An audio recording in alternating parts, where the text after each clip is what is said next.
Притеснено ли ти беше? Това ми е първото видео.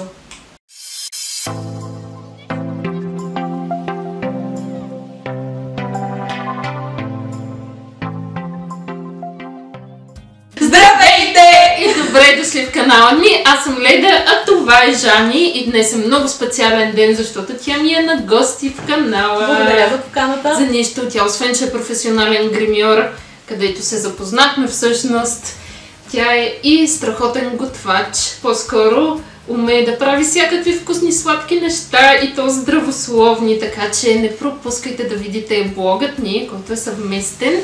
И нейните рецепти са вътре. И са вкусни. Което е най-важното.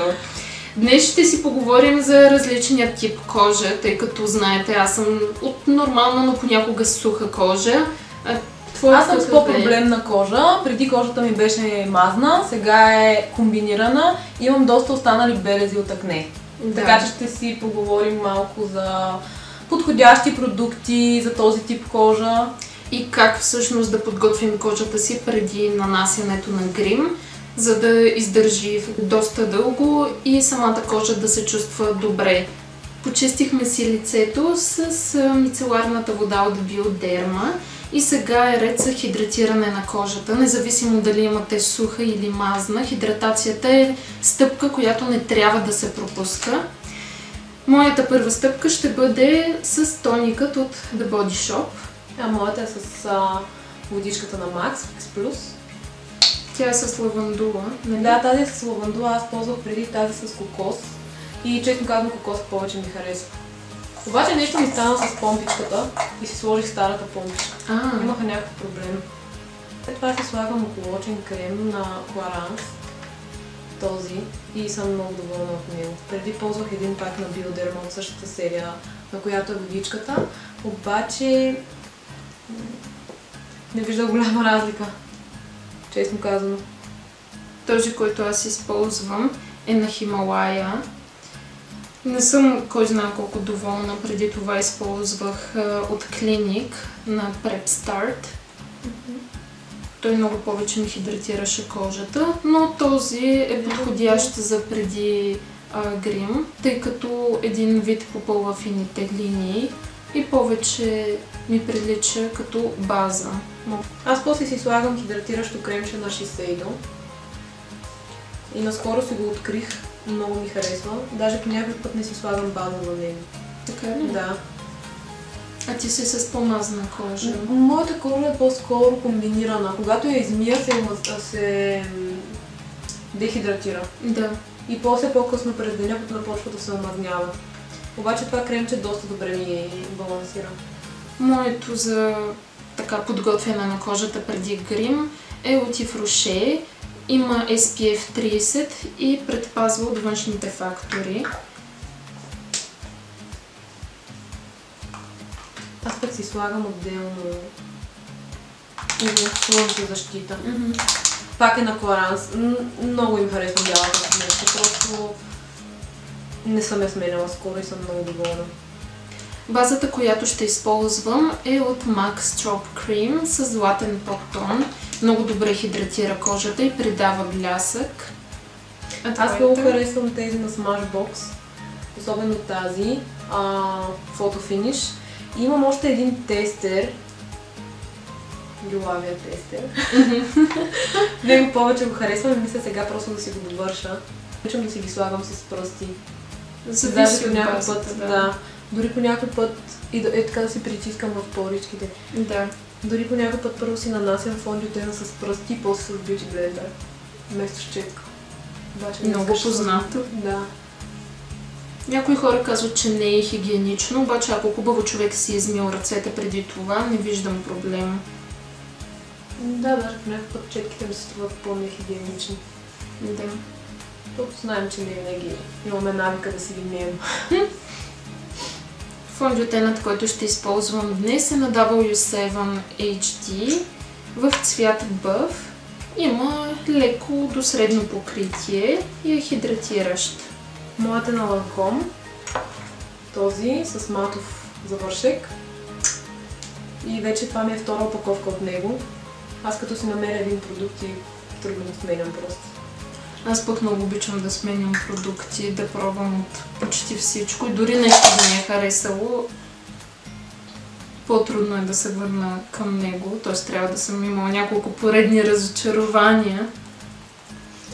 Ами не знам, да ти кажа, и цвета ми пасна супер добре и много ми харесва, че стои супер натурално. Аз търся този ефект. Да. Аз пък почти не използвам транспарентна пудра, тъй като реално нямам омазняване, а коректорът, който използвам под очите е матов. Късметлийка. И не бих казала, че през деня ми се омазнява кожата, но това си е до вид, така че това, че аз не използвам, не означава, че и вие не трябва да използвате. Коректорче. Какво използваш ти? Ив Сен Лоран. Да, аз използвам това коректорче. И ново ми е, още не мога да дам адекватна оценка за него, обаче за сега ми харесва. Аз съм с това упропастеното от Maybelline. Ти винаги махаш горната част, да. гъбичките. Ами иначе ми е много нехигиенично заради това. Харесва ми този, защото не се събира много под очите. Ти носиш нещо доста интересно. Да, аз нося новата палитра на Huda. Може ли да изпробвам нещо? Просто защото е уникална. Бижу!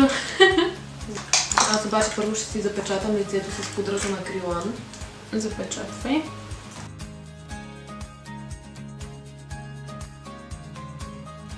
Много си харесах този виолетов цвят, така че мисля с него да започна. Аз ще си взема праскови.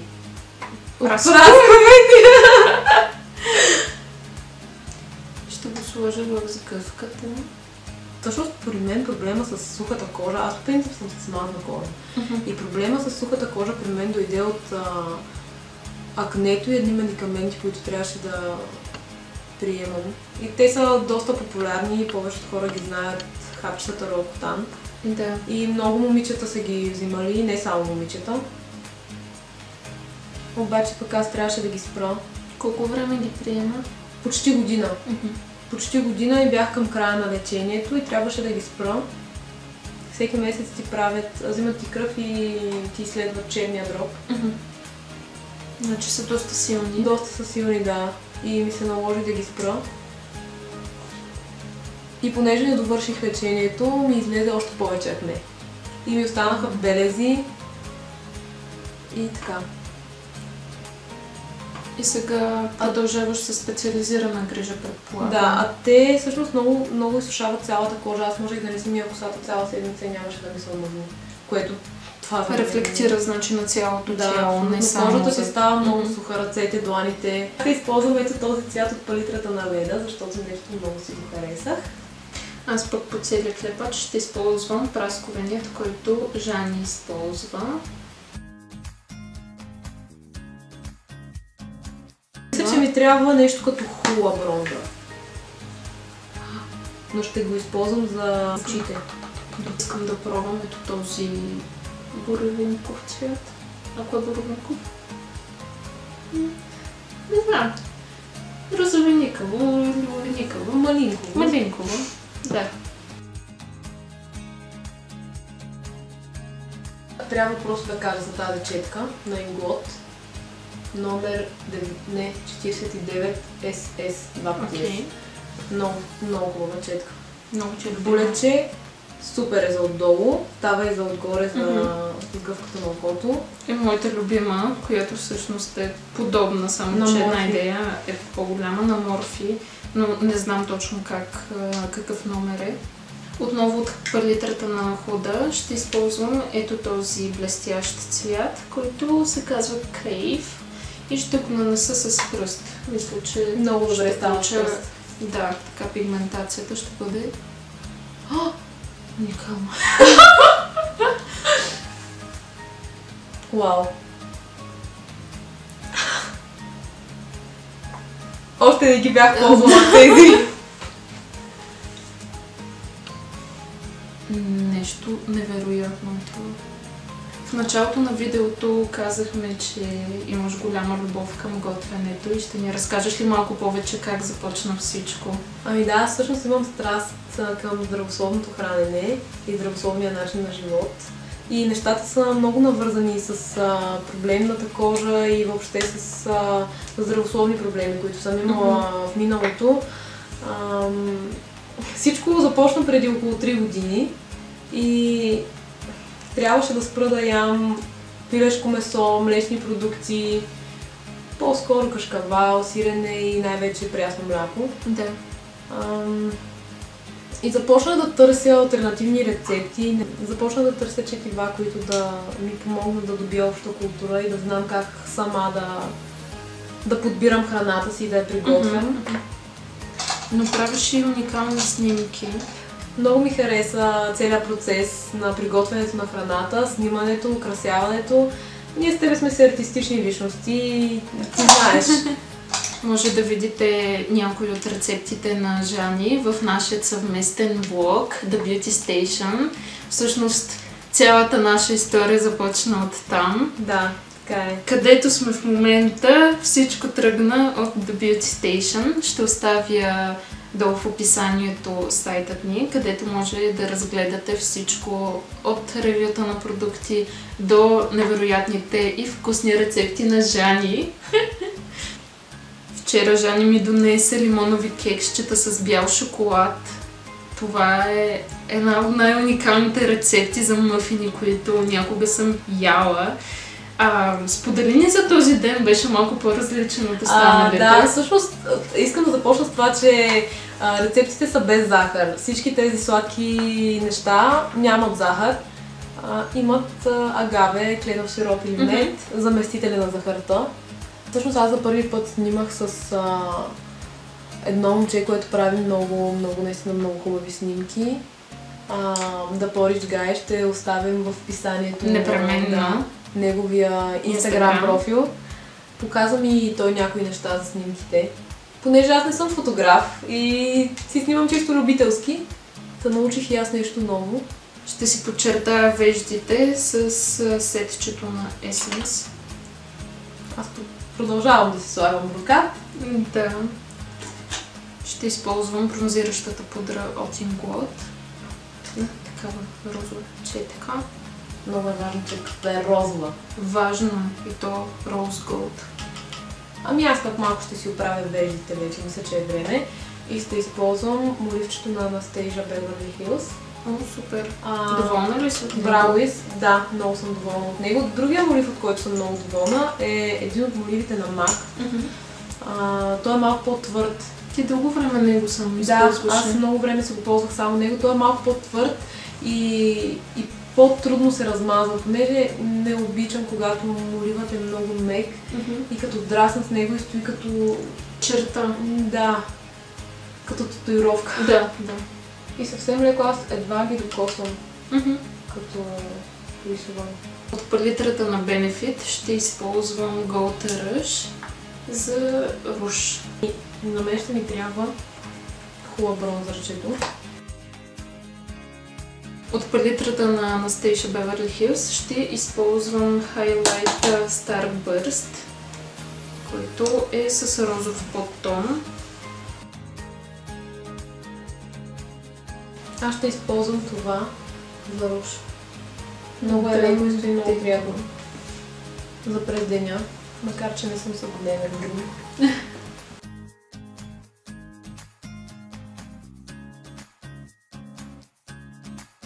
Аз вече преминавам към спиралата, която е Чабилаш от Clinique. Моята е на Марк Джейкъбс. Не пише име.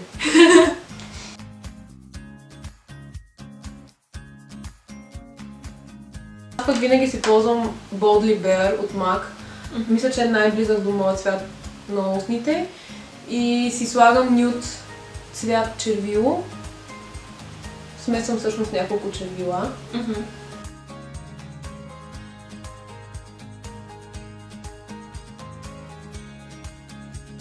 Тези двете много си ги харесвам на Givenchy. Те са от една серия, която им е по-шайни. Само, че едното е малко по-червено. Да. А другото си е нюд. Може би първо ще си сложа малко нюд. Да, тъй като акцентът ти е на очите, мисля, че по-добре ще се отива по-светлото. Но ще сложа и съвсем малко от другото. Просто добре. да свежест. Съм малко по-пестелива с хайлайтерите. Знам, че е много модерно да се слага по много и така нататък, обаче не искам да лъскам, както казахме вече, на мазната кожа е... Да, Трябва да се внимава с хайлайтерите, особено за порестата кожа, защото порите, когато попадне блестяща частица в тях, изглеждат още по-големи. Да, това наистина е така. Мисля, че е време за фиксиране. Аз имам фикс плюсче. С лавандула, моят е оригиналният. Това е. Айде! И това май беше краят на видеото. Много ти благодаря за поканата, беше супер забавно. Радвам се, че ти е харесало. Отново ще ми гостуваш задължително. Ако ви е харесало видеото или искате да видите нещо по-различно, ако имате някакви въпроси, може да ги пишете долу в коментарите и ние сме готови да отговорим. Абсолютно. Така че очакваме вашите предложения. Ако видеото ви е харесало, дайте едно палче нагоре. Също така не забравяйте, че може да намерите всички продукти, които използвахме долу в описанието. Също така Instagram акаунтът на Жани и готварският ти също. Нали така? Да. Ще ни може да гледате, да се видите някои рецепти. Ако ви харесват, направете ги, тагнете ме, аз много се радвам да гледам вашите произведения. Също така някои от гримовете, които си направихме сега, може с хаштаг LetUsMakeUp, както вече знаете. И не забравяйте да се абонирате за каналът ни, за да гледате още такива и различни видеа. И благодаря ви, че останахте с нас до края на това видео. Чао и целки!